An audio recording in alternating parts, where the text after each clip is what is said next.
Baik, terima kasih kepada Alhamdi Al-Fajri sebagai pembina ataupun yang telah memberikan kata sambutannya.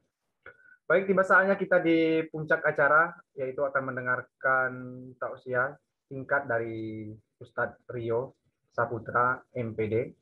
Kepada Ustadz Rio Saputra, MPD, kami persilahkan. Bismillahirrahmanirrahim. Assalamualaikum warahmatullahi wabarakatuh. Waalaikumsalam warahmatullahi wabarakatuh. Alhamdulillahirabbil alamin. Wassalatu wassalamu ala Muhammad wa Muhammad. Bersyukur kita kepada Allah Subhanahu wa taala diberikan karunia nikmat yang tidak terbatas hingga hari ini kita diperjumpakan di bulan suci Ramadan. Satu nikmat yang sangat agung, mulia, dan mudah-mudahan kita diberkahi Allah Subhanahu wa taala di bulan suci ini. Salam dan salam semoga selalu tercurah kepada junjungan kita Nabi Muhammad Sallallahu Alaihi Wasallam. Yang sama-sama kita hormati, tadi ada kakak-kakak koordinator dari Bank Indonesia dan semua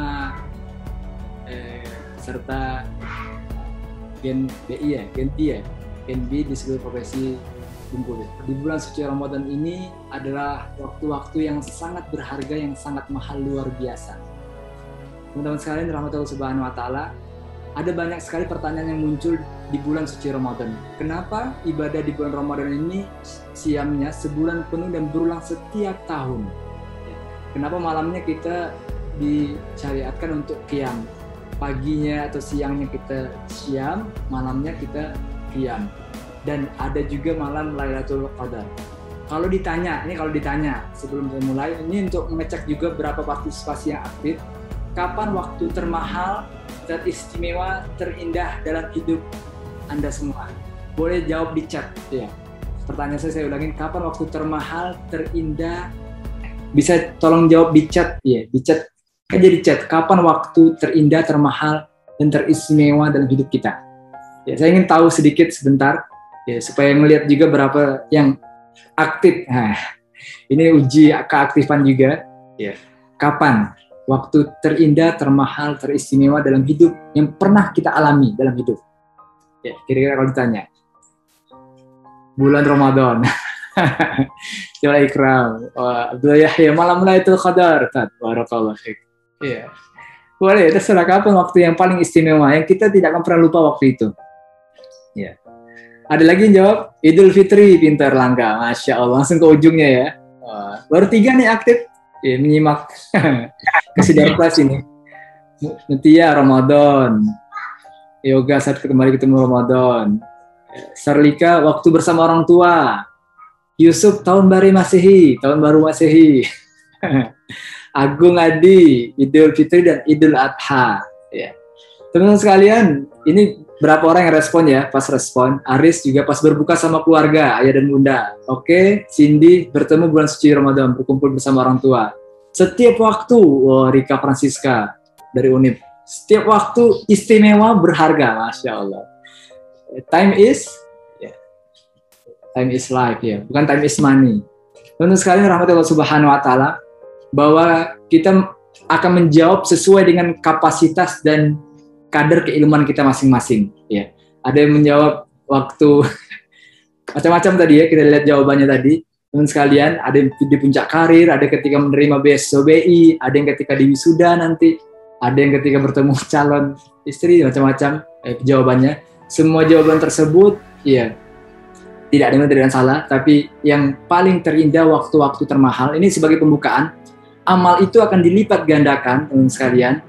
Biasanya yang pertama itu sesuai dengan tempat kita melakukan amalan tersebut. Ya. Orang yang melakukan ibadah, misalkan sholat di Masjidil Haram, itu pasti berbeda dibandingkan melakukan ibadah di Masjidil Istiqlal misalkan, atau di Masjid Baitul Izzah kalau di Bengkulu. Tentunya nilainya berbeda, walaupun sama-sama di masjid. Yang kedua, yaitu kondisi pelakunya. Orang yang berinfak ketika lapang tentu berbeda nilai pahalanya dibandingkan orang yang berinfak dalam kondisi yang sulit. Kondisi rezekinya sulit, itu berbeda nilainya. Yang ketiga, waktu pelaksanaannya. Ya.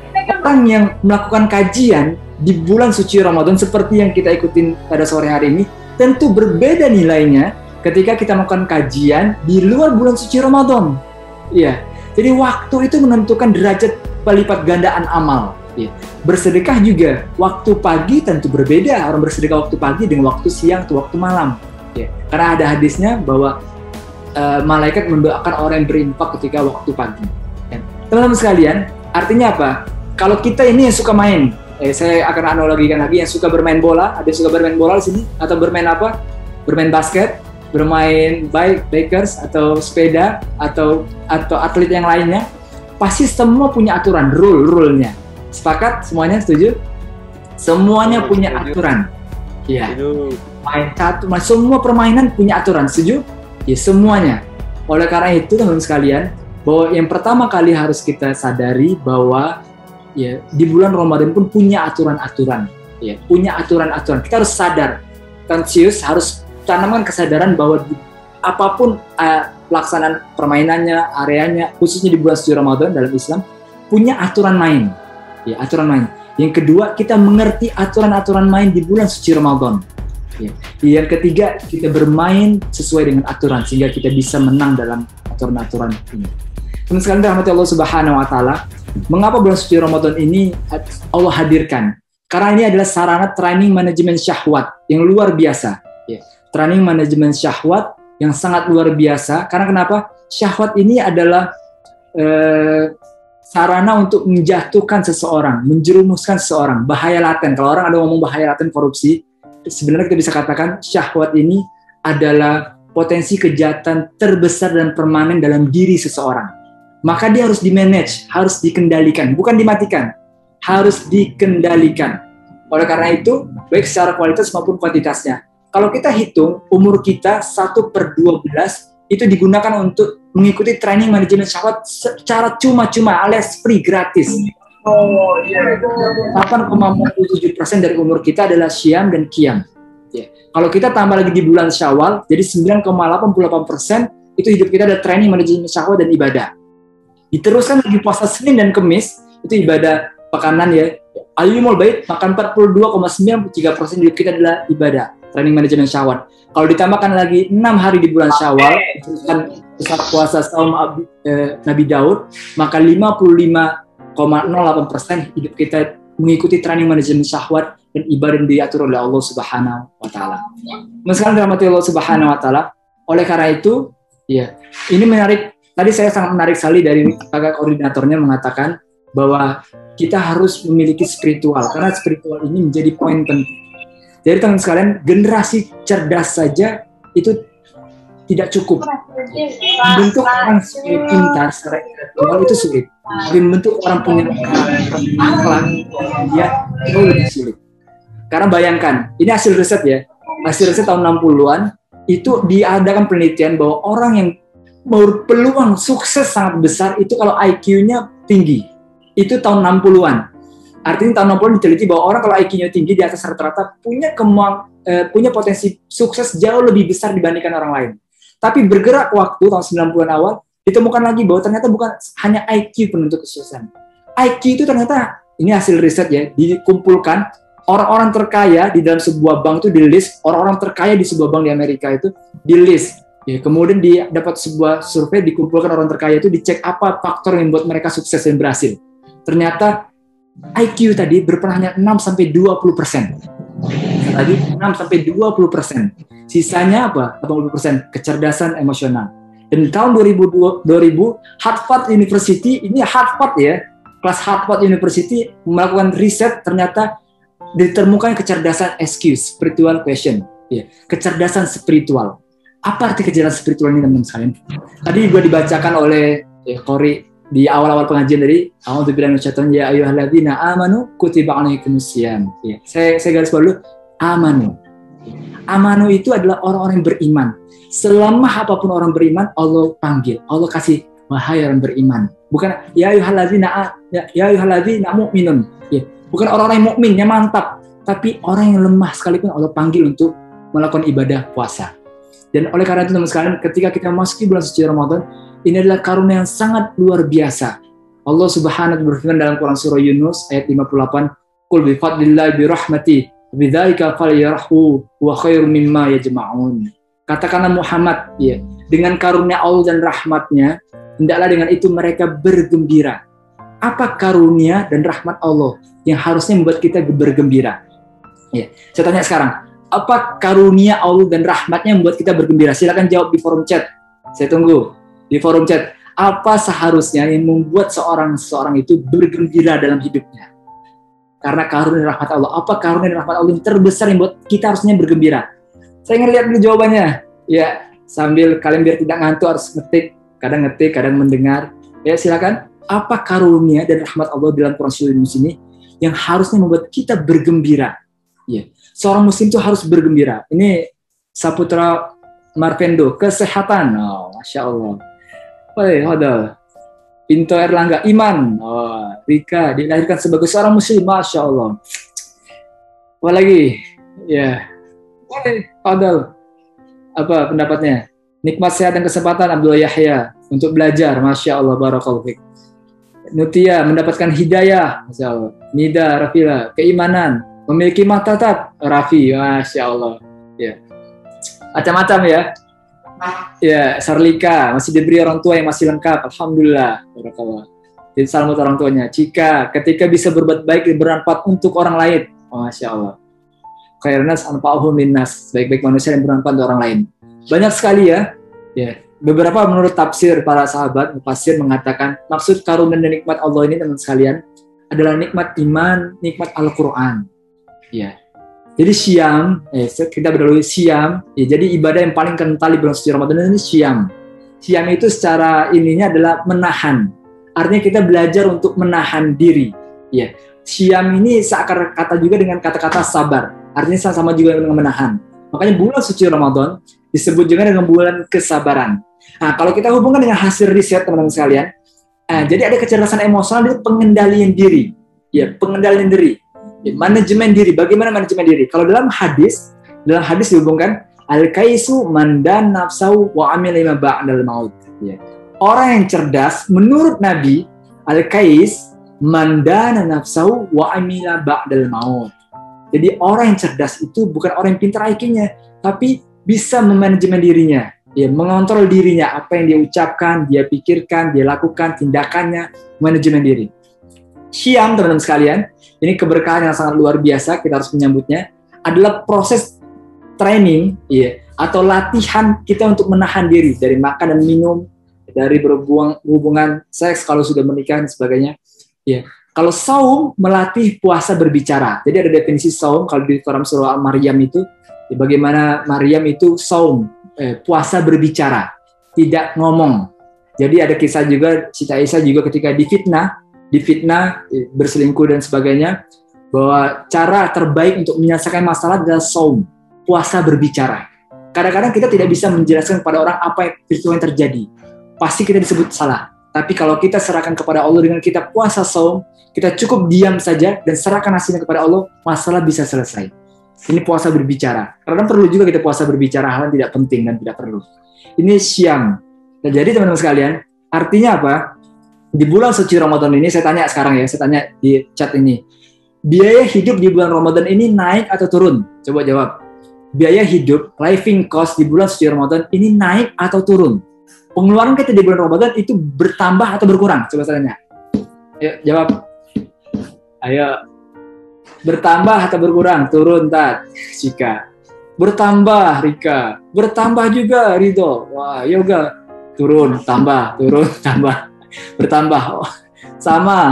Masya Allah. Bertambah, turun. Tutun. Rizka, Leni. Bertambah. Pas mau lebaran, Tat. Turun. Bertambah, naik. Sama.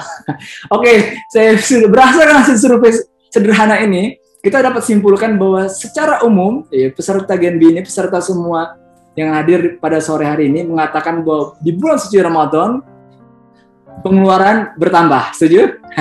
Ini hasil survei sementara ya. Hasil polling sementara bahwa hasil survei menunjukkan bahwa puasa pengeluaran hidup kita bertambah. Setuju ya semuanya ya? Karena nggak bisa bohongin, ini terrecord dalam forum chatnya ya. Teman-teman sekalian, artinya apa? Coba. Secara rasional, idealnya makan kita berkurang atau bertambah? Puasa berkurang. Iya. Artinya lihat, hakikat puasa menahan diri. Syahwat tadi ditahan, dikendalikan, bukan dimatikan, tapi dikendalikan, ditahan. Ya. Coba bayangkan, kalau hakikat ini saja sudah lepas landas, artinya kita sudah menterabas. Ketika menjelang berbuka, tiba-tiba makanannya sangat bervariasi, kita tidak bisa lepas kontrol. Coba bayangkan, artinya gagal. Sarana training manajemen syahwat yang telah Allah syariat ini bisa gagal total. Syahwat di bulan suci Ramadan bukan dikendalikan, bukan ditahan, malah ditumbuh suburkan, disiram dengan syahwat makanan, syahwat minuman, syahwat lifestyle, gaya hidup, dan sebagainya. Puncaknya tadi saya baca di chat, ya, di ujung-ujung bulan Ramadan semua harga naik. Ya, padahal kalau kita lihat manajemen Rasulullah SAW di bulan suci Ramadan, Rasulullah itu iktikaf, 10 hari terakhir iktikaf. Dia mengurangi rasa kadar kecintaan kita terhadap dunia ini. Teman-teman sekalian, yang membuat rusak hubungan, ya, hubungan pencurian, korupsi, ya, kepemimpinan yang salah digunakan, ini karena syahwat. Orang beriman, orang berilmu, orang cerdas itu kelemahannya di syahwat. Sedangkan orang bodoh, orang yang nggak berilmu, ya, orang yang tidak scholars, tidak berpendidikan, itu di subhat. Tidak bisa membedakan mana yang halal dan mana yang haram. Tapi ada orang-orang yang ngerti mana halal dan mana haram, dan dia terjerumus kepada hal-hal yang haram itu karena perkara syahwat. Ramadan, teman sekalian, melatih kita untuk manajemen hal-hal yang syahwat ini. Kalau hal-hal yang halal saja, sekali lagi lihat, makan itu halal tidak? Halal. Minum halal. Itu saja kita tahan, apalagi hal-hal yang haram. Insya Allah Ramadan ini bisa membentuk kadar pemimpinan kita di masa yang ke depan. Saya yakin semua yang hadir di sini mudah-mudahan Allah kasih, kita doakan yang hadir dalam forum hari sore ini, kita doakan semua menjadi pemimpin masa depan. Amin ya rabbal alamin. Ya, dengan cara pengendalian diri. Ingat, jangan jadi pemimpin yang gerasa gerusu, yang semuanya harus dikomentari, harus dipikirkan dengan jernih, dengan matang, harus pengendalian diri. Kalau kita bisa menjadi pemimpin yang bisa mengendalikan diri, sebelum mengambil keputusan punya data, berbasis data, ya, sebelum mengambil keputusan, insya Allah kita menjadi pemimpin yang adil dan bijaksana. Teman sekalian dirahmati Allah Subhanahu wa taala. Oleh karena itu, kita harus bergembira dengan rahmat Allah, dan karunia rahmat Allah adalah bulan suci Ramadan. Di bulan inilah Allah turunkan pahala yang luar biasa. Teman sekalian dirahmati Allah Subhanahu wa taala. Oleh karena itu syam, ingatlah pesan pertamanya adalah syam, pengendalian diri. Ini poin penting. Kalau kita tidak bisa mengendalikan diri, syahwat kita di bulan suci Ramadan, artinya Ramadan kita gagal total. Ya, pasti gagal total. Ya, target kita syam ini apa? Aktivitas syam ini targetnya adalah pengendalian diri. Pengendalian cara kita memandang, apa yang kita dengar, ya, apa yang kita, semua harus dikendalikan, menahan diri. Ya, ini adalah salah satu ciri kecerdasan seseorang. Jadi kecerdasan emosional ini sangat menentukan, dan kecerdasan spiritual. Kecerdasan spiritual artinya apa, teman sekalian? Artinya apa? Orang yang punya kecerdasan spiritual itu dia bisa memberikan makna, meaningful dalam setiap aktivitas yang dilakukan. Saya tanya ya, kalau sholat tarawih, tarawih itu istilah ulama sebenarnya. Nanti kita akan bahas tentang qiyam. Ya. Maunya cepat atau lambat? Coba dijawab. Ya, di forum chat. Kalau sholat tarawih itu mau cepat atau lambat? Santai, coba jawab. Ya, mau lama